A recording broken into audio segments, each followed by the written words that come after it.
Con su permiso, señor presidente, muy buenos días a todas y a todos, señor gobernador del Estado de Tabasco, señores secretarios, señor subsecretario, y también saludo al secretario de Relaciones Exteriores, Marcelo Ebrard, desde aquí. Bueno, en primer lugar, señor presidente, yo quiero agradecerle el alto honor que me hace al recibirme aquí en su estado natal, tras mi retorno de Lima, Perú, luego de que fuera declarado persona non grata y señalado un plazo de 72 horas para abandonar el país. También agradezco las generosas palabras que ha tenido para conmigo, las cuales tomo con toda humildad y en nombre del equipo de la embajada. Señor presidente y compañeros, los retos que ha tenido que enfrentar la Embajada de México en Perú en los últimos 16 días no han sido fáciles, pero creo que conforme a las instrucciones que nos dio el presidente de la República y el secretario de Relaciones Exteriores, hemos podido cumplir los objetivos principales, y estos han sido 3 sobre los cuales les quiero dar cuenta. En primer lugar, y de manera prioritaria, pues ha sido, por supuesto, velar por la seguridad y el bienestar de todas las personas mexicanas en el Perú, luego de los acontecimientos, de los desarrollos políticos que se desataron en el país a partir del 7 de diciembre. Desde ese mismo día, todo el equipo de la embajada estuvo muy pendiente de la comunidad mexicana en Perú, en todas las ciudades del Perú, tanto de turistas como de personas que son residentes temporales o permanentes en el país. Habilitamos un registro, en un primer momento habilitamos un registro para tener conocimiento sobre cuántas eran las personas mexicanas que estaban en el país, cuál era su situación, su localización y cuáles eran sus necesidades. En ese registro llegamos a tener a más de 500 personas mexicanas registradas, y más del 50%, más de la mitad, se encontraban en la zona de Cusco, pues evidentemente como lo ha reportado el canciller, por ser uno de los principales destinos turísticos del Perú. Así que bueno, conforme a los protocolos que se tienen en la Secretaría de Relaciones Exteriores y en las representaciones en el exterior, procedimos a entrar en contacto con todas las personas que se habían visto afectadas por el cierre de aeropuertos, como sucedió en la ciudad de Cusco y en otras ciudades turísticas, por bloqueos carreteros. Más de 63 carreteras fueron bloqueadas en el país, o por suspensión de vuelos. Si bien algunos aeropuertos permanecían abiertos, se suspendían vuelos o se reducían frecuencias. Entramos en contacto con todas y cada una de las personas que se registraron y pudimos pues eso, asistirlas en función de las necesidades. Fuimos caso por caso analizando cuáles eran las necesidades y pudiendo responder a cada una, ¿no? Finalmente, el viernes, hace una semana, se abrió, después de 5 días, se abrió el aeropuerto de Cusco, así que pudimos ya llegar a Cusco, que era nuestra zona de principal atención, para brindar protección a las personas ahí. Pudimos entregar apoyos para aquellas personas que ya no tenían recursos y que pues necesitaban alimentos, necesitaban atención médica, necesitaban medicinas, o bien habían perdido sus vuelos y no los habían podido reprogramar, y pudimos ayudarlos a regresar.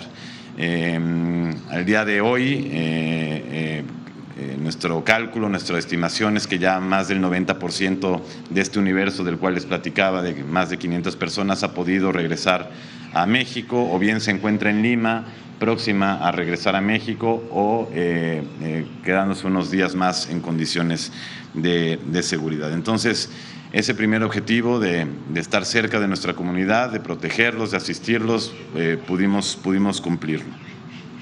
El segundo objetivo de la embajada tras los sucesos del 7 de diciembre fue, por supuesto, honrar la larga tradición de asilo por parte de México, de asilo político para aquellas personas extranjeras que tengan temor por su vida, por su integridad física o por su libertad, ¿no? Una de las tradiciones pues más humanistas más pacíficas, más nobles de la política exterior mexicana.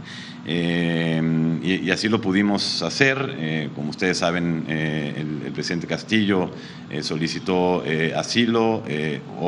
Por supuesto que había la disposición de México de ofrecerlo, pero bueno, fue capturado previo a que pudiera llegar a los locales de la embajada, pero pudimos dar protección y resguardar a su familia, a la señora Lilia Paredes y a los 2 hijos menores de la familia. Ellos ingresaron a la residencia oficial de México el jueves 8 de diciembre y desde entonces pues permanecieron con nosotros sanos y salvos y pudieron salir finalmente el 20 de diciembre pasado. Yo le quiero decir, señor presidente, yo soy nieto de refugiados a quienes México les dio una segunda oportunidad de vida, así que defender el derecho de toda persona de buscar y de recibir asilo para mí es una prioridad y así lo hicimos. Cumplimos con esa instrucción y con esa tarea, con ese objetivo. Y el tercer gran objetivo, la tercera gran labor que teníamos en la embajada era, por supuesto, pues mantenernos muy atentos al desarrollo de la situación política en el Perú. El poder mantener los canales de diálogo abiertos con todos los interlocutores, con todos los actores políticos, con personas de todos los sectores, de modo que tuviéramos información fidedigna, información confiable sobre el desarrollo de la situación política, ¿no? Información que por supuesto también analizábamos en la embajada y transmitíamos a la Secretaría de Relaciones Exteriores y en general al Gobierno de México. Esta fue una tarea que obviamente se daba momento a momento y que requería de muchas conversaciones, requería de verificación de, por ejemplo, cuáles eran los pasos que tenían que seguirse en tales procedimientos, en tales otros, ¿no? Yo estoy convencido, señor presidente, de que estos 3 objetivos lo hicimos. Uno, primero, sabiendo que somos servidores públicos y que nos debemos a nuestros conciudadanos, que esa es la razón de ser de nuestra función. 2, pues también honrando, insisto, esta tradición y este sentido humanista del Gobierno de México de proteger a personas que se encuentran en situaciones de riesgo y sobre todo sabiendo, señor presidente y colegas, que en una situación como la que atraviesa Perú, donde pues todo tiene un cariz político, es muy importante proteger a estas personas, ¿no? Y sobre todo cuando México considera como sagrado también el principio de presunción de inocencia, es decir, aquí nadie es culpable hasta que no se le demuestre ello, ¿no? Entonces hay que brindar esa protección.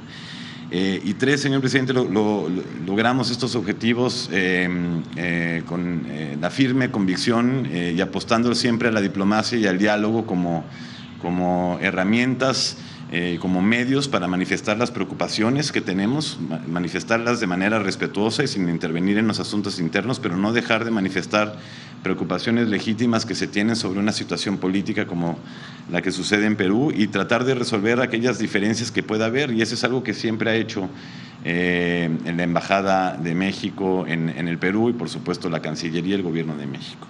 En cuanto a las preocupaciones, bueno, pues lo que nosotros es que confiamos que en el Perú, en efecto, se respeten y se observen todas las normas de derechos humanos internacionales y, por supuesto, conforme a la legislación peruana, que la actuación de todas las autoridades sea ajustada a estas normas y estos estándares de derechos humanos. Ahora, pues ha habido, como ustedes saben, muchas manifestaciones y movilizaciones en las que puede haber en algunas situaciones pues violaciones a derechos humanos. No nos corresponde a nosotros determinarlo, corresponde a las propias autoridades, pero sí hay preocupación sobre ello. También hay, por supuesto, una preocupación legítima que compartimos muchos países sobre todos los procesos judiciales o de procuración de justicia y judiciales que se siguen en el Perú, se respete el debido proceso, se respeten todos los derechos procesales de las personas acusadas, de las personas imputadas, en particular, por supuesto, del presidente Castillo. Así que son todas estas situaciones a las que les hemos dado seguimiento, insisto, en el marco del derecho internacional. Lo hemos hecho en el marco de los principios rectores de la política exterior mexicana, es decir, la no intervención en los asuntos internos, el respeto y promoción de los derechos humanos, la autodeterminación de los pueblos. Lo hemos hecho en el marco de la legislación mexicana y de la legislación peruana, pero no podemos dejar de tener estas preocupaciones y dialogar con el gobierno peruano respecto de ellas. Yo creo que aquí hay que apostar al diálogo, ¿no?, para ello. Entonces, pues seguiremos muy pendientes de estas cuestiones, porque lo que no queremos es que haya violaciones a derechos humanos. Externaremos en la medida de lo posible eso al gobierno peruano. Ha habido algunos procesos en los cuales o ciertos actos, por ejemplo en el Congreso de la República, en los que pues podría haber dudas sobre si se siguieron los procedimientos que marcan las leyes, por ejemplo el retiro de la inmunidad de la que goza el presidente, los presidentes en el Perú, ¿no? Este es un procedimiento que se llama antejuicio, tiene que suceder un antejuicio para poderle retirar la inmunidad a los presidentes y entonces proceder a investigarlos y juzgarlos. Hay ciertas interrogantes sobre si esto se cumplió al pie de la letra, con lo cual, pues eso, nos mantenemos dando seguimiento, entendiendo los procedimientos y externando las preocupaciones cuando así sea necesario. Pues eso sería todo por mi parte. De nuevo, muchísimas gracias, presidente.